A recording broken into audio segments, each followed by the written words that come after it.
네, 복잡한 투자를 쉽고 명쾌하게. 안녕하세요. 투자의 재발견의 윤경빈입니다. 자, 퇴직연금 투자에 대한 고민 많으실 겁니다. 들어가신 분들은 이대로 괜찮은지, 아니면 아직 안 들어가신 분들은 얼른 들어가야 되는 건 아닌지 여러 가지 고민들이 많이 있으실 것 같은데요.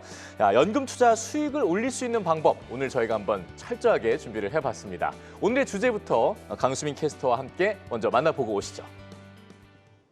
네, 투자의 재발견에서 꾸준히 다루고 있는 주제죠. 오늘도 퇴직연금 이야기를 가져왔습니다. 상반기가 끝났으니까요. 하반기 퇴직연금 투자 전략 함께 점검해 보도록 하겠습니다. 퇴직연금 적립금이요. 계속해서 커져서 올해 상반기 445조 원을 돌파했습니다. 올해 상반기 퇴직연금 시장의 트렌드는 또 어떻게 바뀌었을까요? 세 가지 트렌드 변화를 꼽아볼 수가 있는데요. 첫 번째, 퇴직연금 실물 이전을 통해서 은행에서 증권사로 1조 원 머니무브가 일어났고요. 두 번째, 퇴직연금을 통한 꾸준한 ETF 적립식 매수가 이뤄지고 있습니다. 마지막 세 번째는요, 저희 방송에서도 여러 번 다뤘던 AI 로보 어드바이저 활용도 점점 늘어나고 있는 추세라고 합니다. 이번 상반기 퇴직연금 수익률도 살펴보겠습니다. 1년 기준 수익률인데요. 원리금 보장형의 경우에는 3에서 높으면 3.8%까지 수익이 나타났고요. 보장형의 경우에는 은행보다는 증권사가 더 높은 수익률을 기록했습니다. 반면에 원리금 비보장형에서는 증권사보다 은행들이 높은 수익률을 기록했고요. 6에서 많게는 7%까지 기록한 모습이었습니다. 또 최근 트럼프 대통령이 미국의 퇴직연금 401K에 암호화폐 투자를 허용하는 방안을 추진하면서 관심을 끌었습니다. 글로벌 퇴직연금 시장도 잠시 살펴보시죠. 401K는 연평균 14%대 수익률을 기록하고 있고요. 의무 가입을 기반으로 하고 있는 호주의 경우에는 5.7에서 7%대, 또 영국도 7에서 8%대 수익률을 나타내고 있고, 네덜란드는 DB형으로 운용 중인데 5에서 7%, 비교적 안정적인 장기 수익률을 보여주고 있습니다. 모두 우리나라 퇴직연금 평균 수익률보다는 좀 높은 모습인데요. 우리도 수익률을 어떻게 하면 좀 높일 수 있을지 고민해 봐야 될 것 같습니다. 따라서 오늘은요, 수익률을 높이는 연금 투자 트렌드에 대해서 전문가 두 분과 함께 짚어보도록 하겠습니다. 네, 연금 투자 전략을 똑똑히 짚어주실 두 분 오늘 모셨습니다. 한국투자증권 연금 마케팅부의 장국환 이사, 그리고 한국투자증권 연금 컨설팅부의 문은정 팀장 자리했습니다. 어서 오시죠. 네, 안녕하십니까? 반갑습니다. 네, 반갑습니다.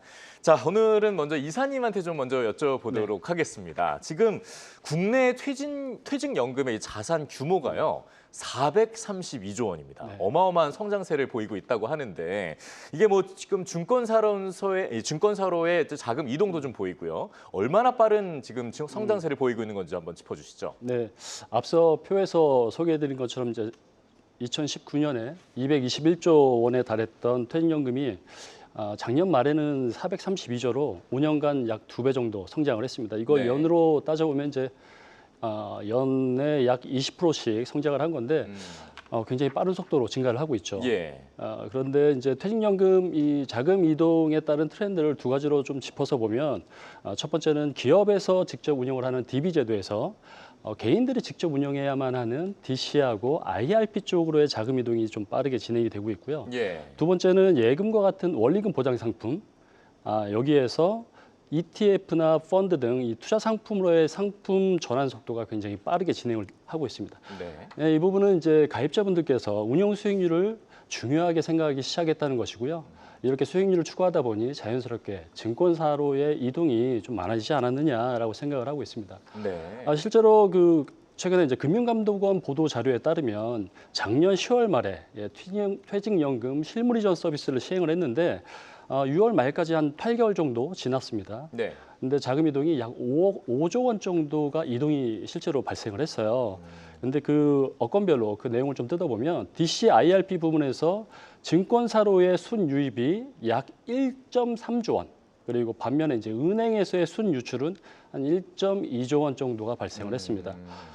그 중에서도 저희 한국투자증권은 한 5,700억 정도 수입이 있어서 실물 이전 시장에서 좀 우위를 보이고 있습니다. 반 이상 하셨네요. 그리고 이제 금주부터 실물 이전 사전조회 서비스가 시작이 돼서 예. 보다 가입자분들께서 편안하게 쉽게 실물 이전 가능 상품들을 조회를 할 수가 있고 이전까지 가능하기 때문에 이 자금 이동 속도는 더 빠르지 않을까라고 기대를 하고 있습니다. 네, 굉장히 빠른 흐름이라는 걸 이제 저희가 짚어봤는데, 근데 보면은 뭐 저희가 은행도 있고 보험사도 있고 다른 그렇죠. 뭐 여러 가지 증권사도 있겠지만 이런 흐름이 왜 지금 유독 빠르게 이렇게 네. 증권사로 실물 이전이 되고 있는 걸까요?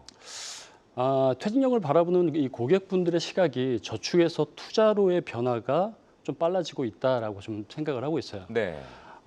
과거에는 이제 퇴직금은 무조건 안전하게 굴려야 한다는 생각들이 굉장히 많았거든요. 그렇기 때문에 대부분 은행에 이제 정기예금만 고집해서 운용을 해왔었는데 예. 최근에 보시면 알겠지만 이제 퇴직연금 내에서 이제 정기예금 금리가 계속 인하 추세에 있기도 하고요. 네.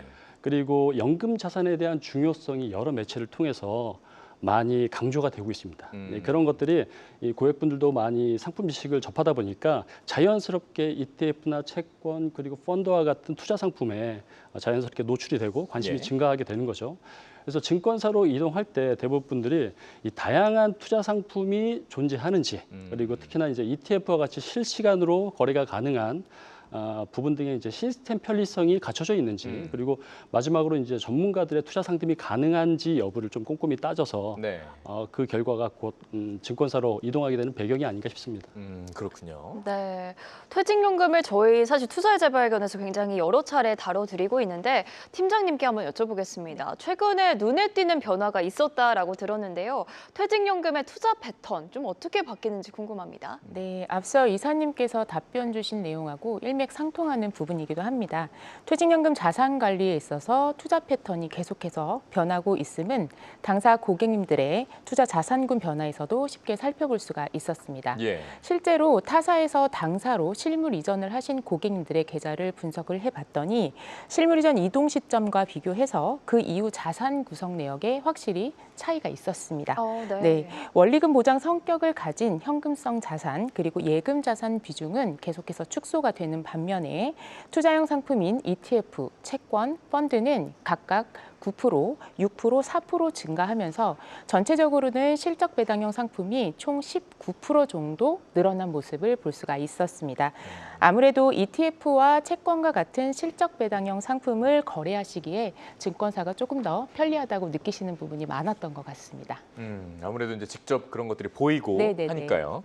자, 다시 좀 이사님께 좀 여쭤보려고 하는데요. 네. 뭐 퇴직연금 하면 아까 말씀해 주셨지만 사실 무조건 안정성이 기본이다, 우선이다 이런 인식이 굉장히 강했었는데 지금 보면 이렇게 연금 계좌에서 ETF 투자로 이어지는 이런 흐름은 어떤 좀 변화라고 저희가 좀 구체적으로 볼 수 있을까요? 이 근로자 입장에서는 사실 굉장히 좀 복잡한 고민거리가 하나 늘어난 것으로 저희는 좀 보고 있는데 예전에는 이제 퇴직금이라고 하면 퇴직할 때 회사에서 알아서 주는 자금이었잖아요. 그렇죠. 그렇기 때문에 특별히 고민이 필요 없었습니다. 근데 그런 퇴직금에 이제 변화가 좀 생겼고 특히나 이제 DC로 운영할 때 과거에는 정기 예금에만 가입해서 운영을 해도 크게 걱정할 필요가 없었어요. 금리가 높았기 때문에. 네. 그런데 최근에 금리를 보면 1년짜리 만기 상품이 2.6% 정도, 2.5% 정도 굉장히 좀 낮은 수준이죠. 그리고 향후에도 이 금리가 더 높아질 거라는 기대감들이 많이 없잖아요. 그렇기 때문에 아무래도 이제 투자에 대한 개념으로 많이들 바뀌신 것 같고요. 그리고 특히나 이제 2020년도에 우리가 이 코로나 팬데믹이라는 걸 이제 경험을 하게 됐는데 그 이후에 사실 우리나라 국내 투자자들도 이 주식에 대한 인구 가 굉장히 급격히 증가를 했습니다. 관심도 높아졌고요. 맞습니다. 훨씬. 그래서 당시 주시장에서 경험했던 이 경험치들이 많이 늘다 보니까 그런 것들이 결국 퇴직연금 계좌에서도 ETF에 대한 투자로 이어지지 않았느냐라고 생각을 하고, 근데 이거 굉장히 긍정적으로 생각하는 게 결국 이제 고객분들의 이 노후 생존을 위한 이 긍정적인 변화라고 저희는 생각을 하고 있습니다. 예. 내가 나선다 뭐 이런 뜻이네요. 맞습니다. 예. 그러면 또 궁금한 게 적극적인 투자가 늘었다라는 게 젊은 층이 연금 투자를 시작하면서 바뀐 걸까요? 아니면은 이제 중장년층 사이에서도 좀 인식의 변화가 생겼다 이렇게 받아들이는 게 좋을까요? 네, 결론적으로 말씀드리면 두 가지 요소가 모두 복합적으로 작용했다라고 말씀을 드릴 수가 있습니다. 실제 노후 준비는 개인이 책임지는 시대라는 걸 인식한 젊은 세대들은 늦기 전에 작게라도 지금부터라는 생각을 가지고 연금 투자를 굉장히 빨리 시작하려는 경향이 강해지고 있습니다. 실제로 아무래도 과거 세대에 비해서 금융 정보에 접근하기가 쉽고요. 디지털 금융 서비스 등 투자 플랫폼 서비스들이 확산이 되면서 다양한 자산에 투자하실 수 있는 기회가 아무래도 많아졌기 때문에 이러한 현상들이 생기는 것 같습니다. 그리고 중장년층 같은 경우에는 정부의 공적 연금만으로는 노후 생활이 충분히 보장되기 어렵다는 인식이 계속해서 확산이 되고 있는 추세이고 은퇴 생활비를 감당하기 위해서는 적극적으로 자산을 증식해야 한다라는 인식이 확산이 되면서 많은 분들이 그런 생각을 가지고 투자에 더 적극적으로 임하고 계십니다. 결국에는 양 세대 모두 퇴직연금을 더 이상 단순한 저축 개념이 아니라 자산 증식을 위한 투자로 바라보는 시각이 확산되었기 때문이라고 말씀드릴 수 있을 것 같습니다. 네, 네. 뭐 말씀해주신 대로 진짜 중장년층도 그렇고 젊은 층도 그렇고 모든 층이 전부 다 지금 퇴직률 이 흐름에 뭐 같이 좀 타고 있는데요. 네, 편승하고 맞습니다. 있는데요. 예. 자, 이 내 퇴직연금 수익률 얼마나 오르고 있는지 이런 것들 체크하시는 방법 굉장히 궁금하실 것 같습니다. 그래서 저희가 준비를 해봤습니다. 강수민 캐스터가 핵심 1분 컷으로 투자 수익률 구분하는 방법 준비해봤습니다.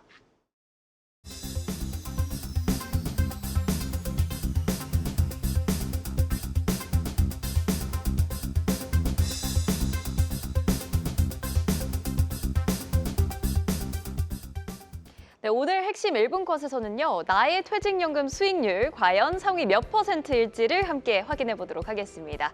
2024년 퇴직연금 투자백서를 함께 들여다보면서 나의 퇴직연금 수익률 성적표를 한번 열어보도록 할 텐데 여러분 준비되셨을까요? 먼저 개인형 퇴직연금 IRP부터 확인해 보겠습니다. 이 분포표를 보시면서 뇌 퇴직연금이 전체 가입자 중에서 어느 정도의 위치에 있는지 가늠해 볼 수가 있겠더라고요. 전체 IRP 가입자를 100명이라고 놓고 봤을 때 수익률 1등 가입자는 33.2%의 수익률을 작년에 기록했다라는 뜻이고요. 작년에 나의 수익률이 23.5%였다라고 하면 3등 정도 한 거라고 보시면 됩니다. 또 내 수익률이 12.5% 이상이다라고 하면 100명 중에서 한 10등 정도 했다라고 보시면 되는데요. 이 수익률이 6%대 이상이신 분들은 20등 정도를 하신 거고요. 3%대 가장 많이 몰려있는 것을 볼 수가 있습니다. 좀 촘촘하게 나눠져 있는데 3.3% 이상이다 하면 절반인 50등까지는 들어오신 거고요. 100명 중에서 이제 80등까지도 2%대 수익률을 나타내고 있습니다. 이번에는 확정 기여형 DC로 넘어가 보시죠. IRP가 전반적으로 수익률이 조금 더 높았다라는 걸 볼 수가 있고요. 이 DC형 안에서는 22.7% 수익률 기록하시면 100명 중 1등이신 겁니다. 또 13.4% 이상이다 하면 3등, 또 4.7% 이상이시면 100명 중에서 10등 안에 들 수가 있고요. DC형에서는 20등부터 60등대까지 모두가 3%대 수익률을 나타내고 있습니다. 내 DC형 수익률이 2%대시라면 100명 중에서 70에서 80등 정도 하고 있다라고 보시면 되겠습니다. 다시 한번 수익률 분포표를 또 보겠습니다. DB형에서는 대부분이 2에서 4% 수익률에 몰려 있고요. 가입자 85%가 이렇게 몰려 있는 모습이고 나는 조금이라도 플러스 수익을 보긴 봤다. 수익률 0에서 2% 사이에 계신 분들과 4에서 6% 사이에 계신 분들이 좀 비슷하게 분포가 되어 있습니다. DC형도 마찬가지로요. 2에서 4%대가 67%로 가장 많았고요. 0에서 2% 사이 수익률도 18%로 비중이 꽤 높습니다. 다음으로는 4에서 6% 수익률 내고 계신 분들도 많았고요. 6에서 10%, 또 10에서 20%까지 수익률 내시는 분들이 비슷하게 한 3% 정도씩 분포해 있었습니다. 끝으로 IRP형의 경우에는요, 수익률 2에서 4%가 절반 정도를 차지하고 있고요. 0에서 2%가 다음으로 많고, 또 DB, DC와는 좀 다르게 10에서 20%까지도 수익을 내시는 분들이 꽤 많습니다. 한 9% 정도 비중을 차지하고 있고요. 20% 이상 수익률 기록하고 계신 분들도 무려 4% 정도 비중을 차지하고 있어서 마이너스 내신 분들보다도 20% 이상 IRP 수익률 내시는 분들이 더 많다라는 것을 볼 수 있습니다. 이렇게 해서 퇴직연금 성적표 등수를 한번 함께 확인해 봤는데 포트폴리오를 점검하고 어떤 점들 앞으로 개선하면 좋을지 파악해보는 기회가 됐으면 좋겠습니다. 네, 오늘 1분 컷. 이거 재밌네요. 네. 쭉 보다 보니까 저도 좀 어디쯤 분포하고 있는지 좀 보게 되고, 우리 장국한 이사님과 문은정 팀장님도 좀 보시면서 같이 좀 네. 보셨습니까? 내가 어느 정도 있는지? 네, 재밌게 봤습니다. 실례가 안 되면 네. 이사님은 지금 어느 정도에 계신지 한번. 저도 네. 관심 있게 봤는데 네. 다행히 저는 10등 안에 드는 것 같아서 상위 10% 안에. 오. 마음이 네. 놓였습니다. 어떤 근거였습니까? 저의 경우에는 이제 퇴직연금 저도 이제 운영을 하고 있죠. 근데 제 자산의 이제 70%는 자산 배분 펀드를 추구하는 이제 TDF라는 상품에 운영을 하고 있고요. 예. 그리고 나머지 30% 정도는 섹터 ETF를 통해서 적극적으로 운영을 좀 하고 있는데요. 최근에 3년 동안은 미국 시장을 비롯해서 이 주식 시장이 성과가 괜찮았습니다. 네. 그러다 보니까 자연스럽게 제 그 수익률도 연평균 한 10% 정도를 보여줬던 것 같아요. 근데 제가 이제 재밌게 봤던 부분은 이제 표에 보니까 중간값이 대략 한 3% 초반 정도 그렇죠. 보여주는 것 같은데 예. 많은 분들이 이제 그걸 보고 그래도 나는 다행히 중간을 하고 있구나라고 안심을 하실 수 있겠다라는 우려가 좀 있는데 네. 그러시면 안 될 것 같고 그거 부족한 거군요. 그럼요. 그래서 기본적으로 한 5, 6% 정도의 목표 수익률을 가지고 운영을 좀 했으면 좋겠는데 3%대 수익률을 올리시는 분하고 저하고의 차이는 사실 많은 지식이나 금융 상품에 대한 노하우가 필요한 게 아니라 사실 투자 상품의 비중을 좀 올리면 목표 수익률을 좀 끌어올릴 수 있다라고 저는 생각을 합니다. 그래서 그런 투자 비중을 좀 높이는 거에 대한 적극적인 검토가 좀 필요하지 않을까 생각합니다. 예. 아니 3%대 성장률 얘기하실 때 사실 저 혼나는 줄 알고 약간 좀 긴장을 했는데 저는 지금 IRP가 한 6% 좀 넘게 나오고 있거든요. 굉장히 그래서 훌륭한. 다행히도 저도 상위 15% 안에는 드는 것 같다는 느낌이 좀 들었고요.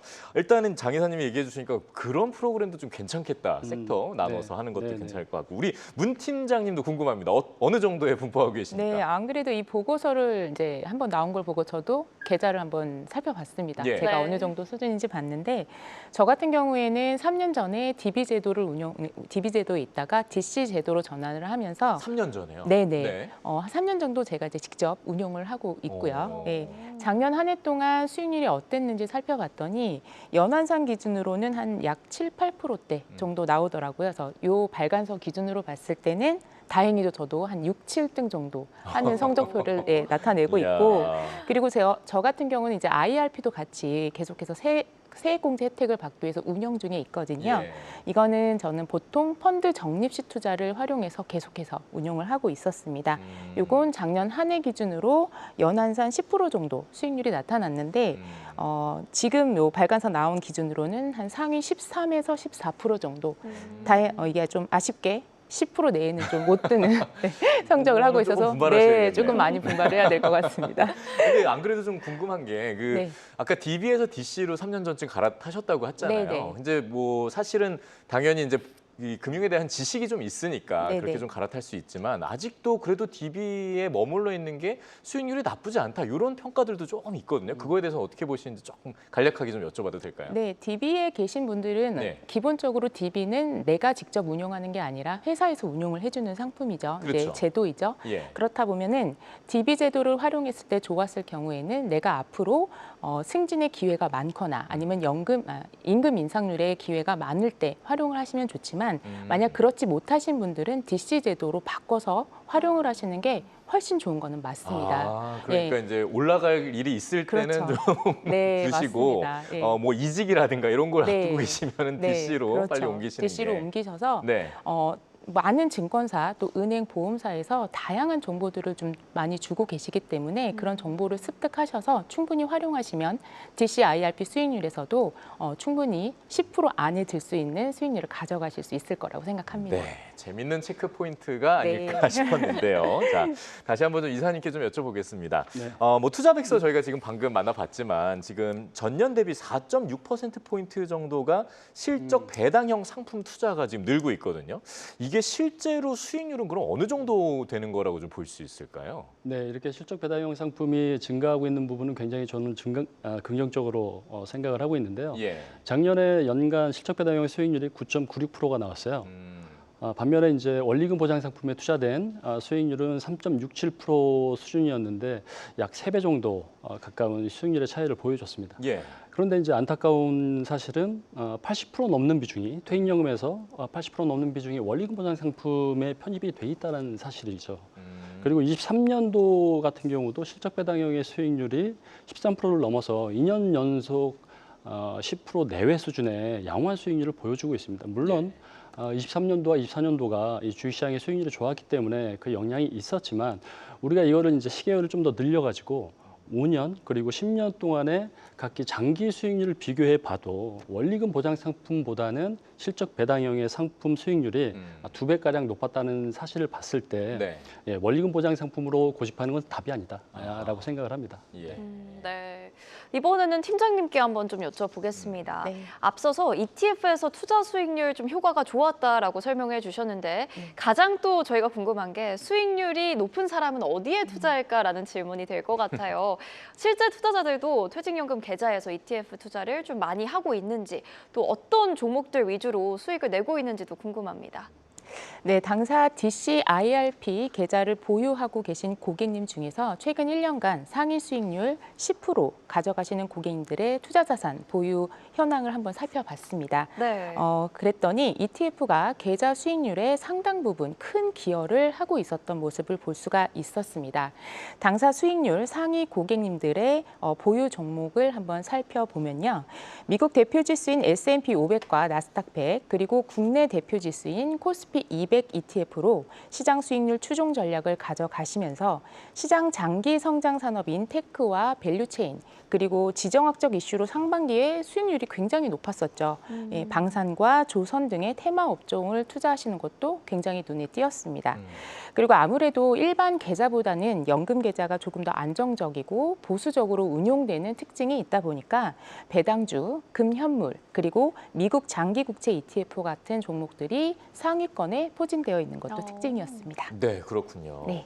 자, 이사님, 저희가 이렇게 상품들을 쭉 좀 봤습니다만, 그런데 확실히 이게 아무래도 이제 연금 ETF니까요. 안정성이라는 걸 또 우리가 빼놓고 생각을 할 수가 없잖아요. 그런데 지금 테마형 ETF가 굉장히 인기란 말이죠. 네. 이대로 저희가 괜찮을 건지 이런 좀 불안감이 살짝 남습니다. 맞습니다. 예. 네.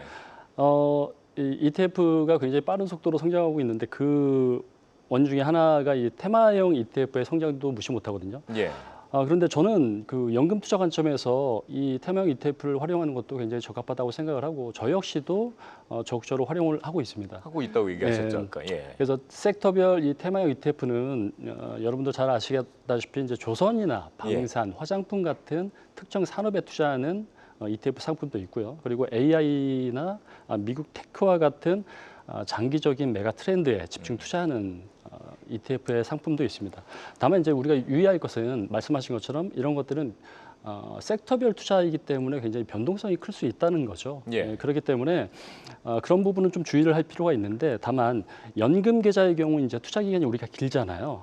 길기 때문에 장기적인 관점에서 분산 투자를 한다라고 하면 이런 변동성의 단점을 충분히 상쇄할 수 있고 우리 연금 자산의 수익률을 크게 높일 수 있는 큰 포인트가 될 수도 있다고 생각합니다. 그래서 제가 제안드리고 싶은 건 저도 그렇게 하고 있습니다만 예. 연금 포트폴리오를 구성할 때 지수와 같은 S&P 500과 같은 지수형 ETF나 또는 자산 배분형 스타일인 TDF 같은 상품을 포트폴리오의 중심에 두고 앞서 말씀드린 섹터형 ETF 같은 경우에는 한 20-30% 정도 투자를 통해서 변동성을 상쇄하면서 수익률을 좀 더 키우는 방향으로 운영해 보는 게 어떨까 싶습니다.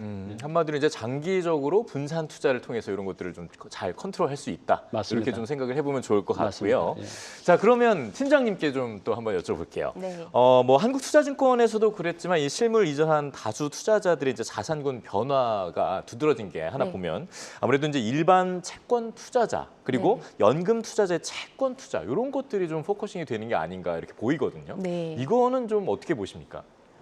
같은 채권 투자라도 일반 계좌인 일반 계좌하고 연금 계좌에서의 투자 관점을 좀 달리 가져가시면 좋습니다. 예. 일반 계좌에서는 채권 투자가 안정적인 이자 수익 수치 외에도 매매 수익을 올리기 위한 자산, 증식으로 활용하는 경우가 꽤 많은데요. 예를 들어서 금리 하락이 예상되는 경우에는 장기채에 투자를 하시면서 매매를 통한 자본 차익을 가져가는 등 필요하면 언제든지 사고 팔 수 있는 유동성 운용 전략을 활용하시면 좋고요. 예. 반면에 연금 계좌에서는 목적을 좀 다르게 가져가시면 좋습니다.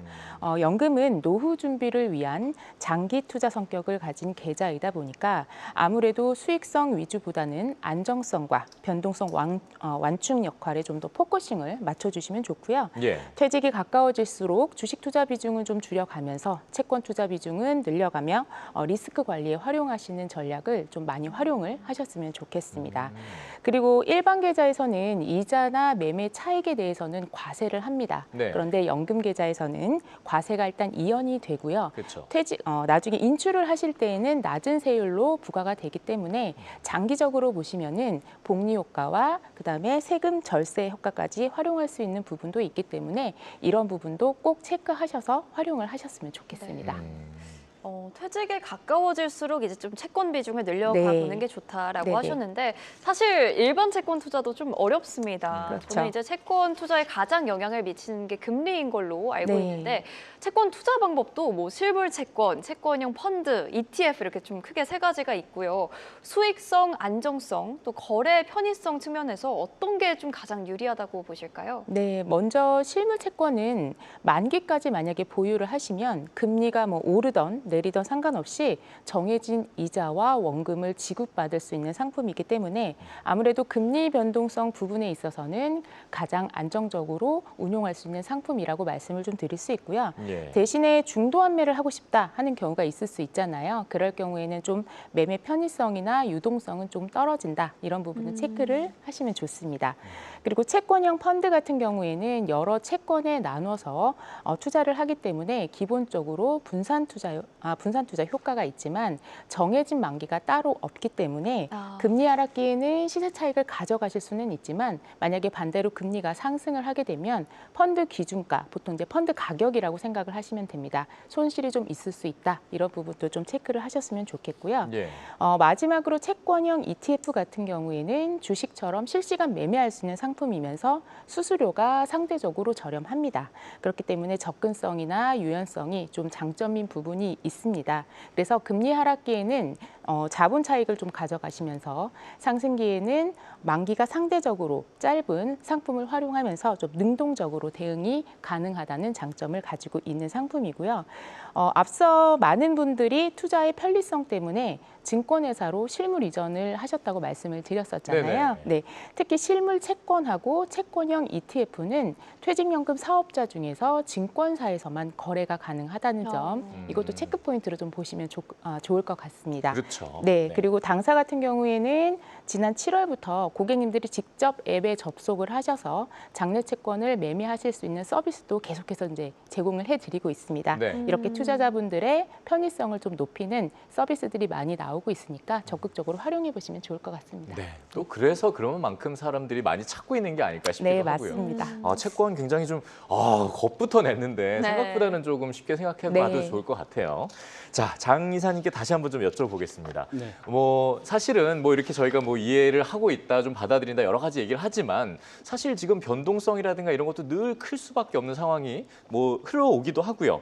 이럴 때 이제 저희가 딱 늘 얘기해왔던 게 있지 않습니까? 이 연금 투자할 때 특히나 네. 로보 어드바이저. 이걸 잘 활용하면 정말 좋다라는 저희 네. 얘기가 좀 저희가 전해드렸었는데 자 퇴직연금 시장이 진짜 화두라고 할 수 있는데 이 로보 어드바이저의 한계는 어디라고 볼 수 있을까요? 뭐 포트폴리오 구성, 리밸런싱 이런 거 당연히 가능하겠죠? 네. 금융권에서 이제 최근에 이 AI 기술을 통해서 이제 금융 상품들을 다양하게 개발을 하고 있는데요. 예. 이 로보 어드바이저도 말씀 주신 것처럼 최근에 많이 곽광을 좀 받고 있습니다. 이 서비스 같은 경우는 AI 기반의 알고리즘이 이제 투자자의 성향을 자체적으로 분석을 해주고 그리고 시장 상황 판단하기 되게 어려운데요. 그런 시장 상황들도 자동으로 이렇게 분석을 해서 포트폴리오도 구성을 해주고 그리고 시장 상황이 변할 때마다 알아서 운용을 해주는 이 자산관리 서비스라고 보시면 되거든요. 예. 당연히 퇴직연금을 알아서 운용을 해주고 편리하게 손쉽게 운용할 수 있는 방법이기 때문에 많은 분들이 관심을 갖고 있습니다. 예. 다만 이제 이 투자 방법이 최고의 수익률 그리고 최고로 안전하다라고 말씀드릴 수는 없겠죠. 그렇죠. 바른 선택지가 아닐 수도 있습니다만. 예. 근데 우리가 이제 앞서 살펴봤던 것처럼 원리금 보장 상품에 운용하는 것보다 그래도 실적 배당형의 상품을 일정 부분 편입을 하고 운용했을 때 장기간으로 두고 보면 수익률이 항상 좋았잖아요. 예. 그런 관점에서 우리가 직접 운영할 수 있는 능력이 안 된다라고 하면 이렇게 실적 배당형 상품의 자산 배분해서 운영해 줄 수 있는 로보 어드바이저 서비스가 대안이 될 수 있다고 생각을 합니다. 네, 네. 어느 정도 좀 활용할 수 있는 가치는 있지만 그럼요. 예. 최고의 이제 수익을 내기에는 아무래도 한계가 있겠죠. 맞습니다. 네. 자, 마지막으로 이제 그러면 질문을 드려보도록 하겠습니다. 저희 코너의 항상 마지막 순서인데요. 두 분이 생각하시는 수익률 높이는 내 연금 투자 전략 한 줄 전략을 한번 좀 들어보도록 하겠습니다. 장 이사님부터 한번 들어볼까요? 한 줄 전략. 네. 네.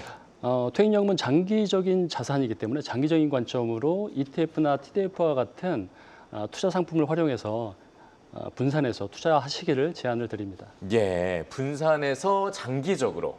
아까도 말씀해 주셨던 부분이 다시 한번 또 강조가 되고 있네요. 자, 좋습니다. 자, 이번엔 팀장님은 어떻게 생각하시는지 한 줄 정리 한번 부탁드립니다. 네, 연금 투자 절대 어렵지 않습니다. 투자형 상품으로 작게라도 빨리 시작하시는 것이 퇴직연금 자산의 수익률을 높일 수 있는 해답이라고 말씀드리고 싶습니다. 작게라도 빨리. 네. 이거는 뭐 모든 부분에서 좀 다 통용이 되는 네, 얘기일 수 맞습니다. 있겠지만 연금 투자만큼은 더 한번 생각해봤으면 네, 좋겠다는 네. 생각이 드네요. 좋습니다. 저희가 이제 시청자 여러분들의 Q&A를 풀어드리기 전에 그냥 보내드리기 좀 아쉬워서 하반기에 좀 추천해 주실 만한 ETF 상품을 한 가지씩만 좀 간략하게 좀 들어볼 수 없을까요? 한번 부탁드려 보겠습니다. 먼저 이사님 한번 들어볼 네. 수 있습니까? 네. ETF 상품 같은 경우에는 아까도 말씀드렸다시피 이 다양한 상품들이 있는데 지수형 ETF도 있고 이제 예. 섹터형 ETF도 있겠죠. 근데 아마도 이제 많은 분들이 이 프로그램을 시청하고 계시는데 대부분은 이 투자형 상품에 익숙치 않은 분들이 많지 않을까라는 생각을 좀 해보고요. 그렇다라고 하면 네. 안전한 지수형 상품을 통해서 투자하시기를 저희가 권해드리고요. 예. 가장 대표적인 ETF 상품이라고 한다면 미국의 S&P 500이나 나스닥 지수에 투자할 수 있는 ETF 그리고 국내로 따지면 코스피 200, 또 그리고 코스닥 100에 투자할 수 있는 그런 ETF 지수형 상품들을 투자해 보시기를 권해드립니다. 네, 오늘 좀 보수적으로 답변을 해주시네요. 네, 안정적인 답변을 좀 남겨주셨고요. 자, 우리 팀장님은 어떻게 좀 얘기해 주실지 궁금합니다. 네, 뭐 앞서 저희 이사님께서 지수형 투자 말씀을 주셨는데 예. 거기서 조금 더 부연 설명을 드리자면 사실 이제까지는 작년까지는 미국 우월주의라고 해서 거의 미국 중심의 투자를 했었습니다. 네. 그런데 이제 시장이 계속해서 변하고 있고 올해 같은 경우에는 이제 하반기는 미국 우월주의에서 좀 시각 다각화가 필요하다고 말씀을 좀 드리고 싶고요. 만약 미국 비중이 좀 크시다면 그 부분을 좀 줄이시면서 신흥국이나 유럽 같은 특히 독일 같은 나라에도 좀 관심을 가져보시면 좋고 테마형 상품을 좀 보신다면 기본적으로 장기 성장 산업인 AI 산업 그리고 이제 휴머노이드 로봇 이런 것도 좀 관심 종목으로 보시면 앞으로 뭐 1년, 2년 투자하실 거 아니잖아요. 그쵸. 네, 특히 퇴직연금은 장기 투자의 관점으로 가져가셔야 하기 때문에 장기 성장주들은 꼭 일부를 좀 담아서 투자를 하시면서 수익에 대한 좀 재미도 같이 보시면 좋을 것 같습니다. 알겠습니다. 네. 왠지 모르게 저 받아 적고 있었어요. 네. 자, 이렇게 저희가 또 두 분의 추천 종목 그런 부분까지도 좀 살펴봤고요. 자, 이제는 저희가 시청자 여러분들이 또 이래도 궁금하다 남는 질문들을 저희가 또 풀어드리는 순서죠. Q&A 순서를 우리 강수민 캐스터가 질문을 해드리도록 하겠습니다. 네, 시청자분들의 질문 두 가지로 한번 추려봤는데요. 첫 번째 질문입니다. DC형으로 ETF를 투자 중이신데 도중에 만약에 퇴사를 하면 또 어떻게 되는 건지 이 수익률 계산이라든지 좀 궁금하신 분들이 있으신 것 같아요. 이거는 이사님께 한번 여쭤보겠습니다.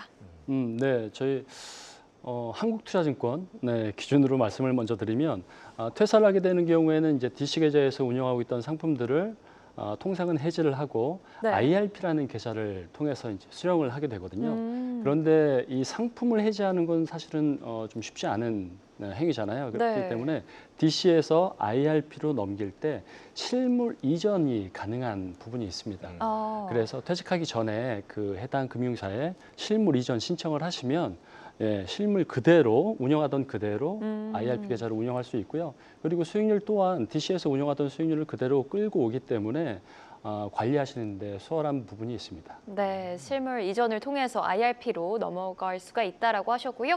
두 번째 질문입니다. 은행에서 퇴직연금 운용을 하고 있는데 ETF를 이제 매수를 하고 싶다라고 하시네요. 증권사로 옮길 경우에 장점이 궁금하다라는 질문인데 팀장님께 한번 여쭤보겠습니다. 네, 연금 계좌에서 ETF 매매 고려하신다면 당연히 증권사에서 하는 걸 추천을 드리고 있습니다. 이유를 좀 말씀드리면 계속 재차 말씀드리지만 ETF 직접 매매는 증권회사에서만 가능하고요. 그리고 상품 개수에서도 굉장히 차이가 많습니다. 은행이나 보험 같은 경우에는 작게는 50개에서 많게는 200개까지 제공이 가능하지만 반면에 증권사, 저희 회사 기준으로 좀 말씀을 드리면 900개 가까이 제공을 해드리고 있습니다. 그래서 고객 니즈에 따라서 상품 선택권을 좀 보장하고 있다는 점이 좀 장점이고요. 그리고 대부분의 증권사들이 온라인으로 거래를 하시는 고객님들께 ETF 매매 수수료를 무료로 드린다든지 혹은 IRP 계좌 무료 수수료 혜택까지 드리고 있으니까 투자 편의성, 효율성을 좀 생각하신다면 증권회사에서 거래하시는 게 더 유리한 선택이라고 말씀드리고 싶습니다. 네, 자 오늘 저희가 이렇게 또 두 분 모시고 퇴직연금 투자 전략 한번 똑똑하게 살펴봤습니다. 네, 자 이제 좀 맞춰도 될 것 같은데요, 시간이요. 네, 네. 좋습니다.